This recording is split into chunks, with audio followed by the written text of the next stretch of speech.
दोस्तों, अर्जित विद्या अभ्यास से सुरक्षित रहती है। घर की इज्जत अच्छे व्यवहार से सुरक्षित रहती है।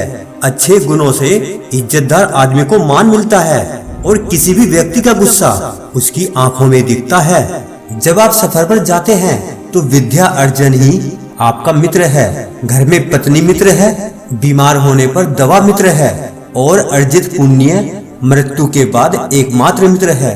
अपने व्यवहार में हमेशा सीधे न रहें। यदि आप वन जाकर देखते हैं तो पाएंगे कि जो पेड़ सीधे उगे हैं उन्हें काट लिया गया और जो पेड़ आड़े तिरछे हैं वो खड़े हैं।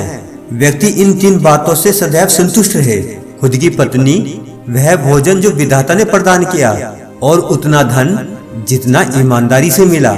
लेकिन व्यक्ति को इन 3 चीजों से भी कभी संतुष्ट नहीं होना चाहिए। अभ्यास, भगवान के नाम का स्मरण और परोपकार। हाथी से 1000 गज की दूरी रखें, घोड़े से 100 की, सींग वाले जानवर से 10 की, लेकिन दुष्ट जहां हो उस जगह से ही निकल जाएं।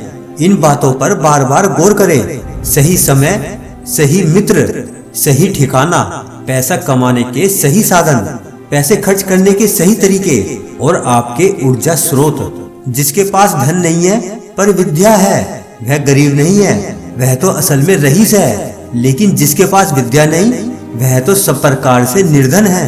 दोस्तों, हाथी का शरीर कितना विशाल है लेकिन एक छोटे से अंकुश से नियंत्रित हो जाता है। एक दिया घने अंधकार का नाश करता है। क्या अंधकार से दिया बड़ा है? एक कड़कती हुई बिजली एक पहाड़ को तोड़ देती है। क्या बिजली पहाड़ से विशाल है? जी नहीं, बिल्कुल नहीं। वही बड़ा है जिसकी शक्ति छा जाती है। इससे कोई फर्क नहीं पड़ता कि आकार कितना है। जो नीच लोग होते हैं वो दूसरों की कीर्ति देखकर जलते हैं। वो दूसरों के बारे में अपशब्द कहते हैं क्योंकि उनकी कुछ करने की औकात नहीं है। जो अस्वच्छ कपड़े पहनता है, जिसके दांत साफ नहीं है, जो बहुत खाता है, जो कठोर शब्द बोलता है, जो सूर्योदय के बाद उठता है, अरे उसका कितना भी बड़ा व्यक्तित्व क्यों न हो, वह लक्ष्मी जी की कृपा से वंचित रह जाता है। इस धरती पर अन्न, जल और मीठे वचन ये असली रत्न हैं। अरे मूर्खों को लगता है कि पत्थर के टुकड़े रत्न हैं। 5 साल तक पुत्र का लाड़ और प्यार से पालन करना चाहिए। 10 साल तक उसे छड़ी की मार से केवल डराएं। लेकिन जब वह 16 साल का हो जाए तो उससे मित्र के समान व्यवहार करें। व्यक्ति को महत्ता उसके गुण प्रदान करते हैं। अरे वह जिन पदों पर काम करता है सिर्फ उससे कुछ नहीं होता। क्या आप एक कौवे को गरुड़ कहेंगे यदि वह एक ऊंची इमारत की छत पर जाकर बैठता है? दोस्तों, रात्रि के समय कितने ही प्रकार के पंछी वृक्ष पर विश्राम करते हैं और भोर होते ही सभी पंछी 10 दिशाओं में उड़ जाते हैं। हम क्यों भला दुख करें यदि हमारे अपने हमें छोड़कर चले गए। समुद्र में होने वाली वर्षा व्यर्थ है। जिसका पेट भरा हुआ है उसके लिए अन्न व्यर्थ है।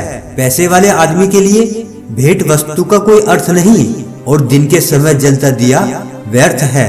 सांप के दंश में विष होता है, कीड़े के मुख में विष होता है, बिच्छू के डंक में विष होता है, लेकिन दुष्ट व्यक्ति तो पूर्ण रूप से विष से भरा होता है।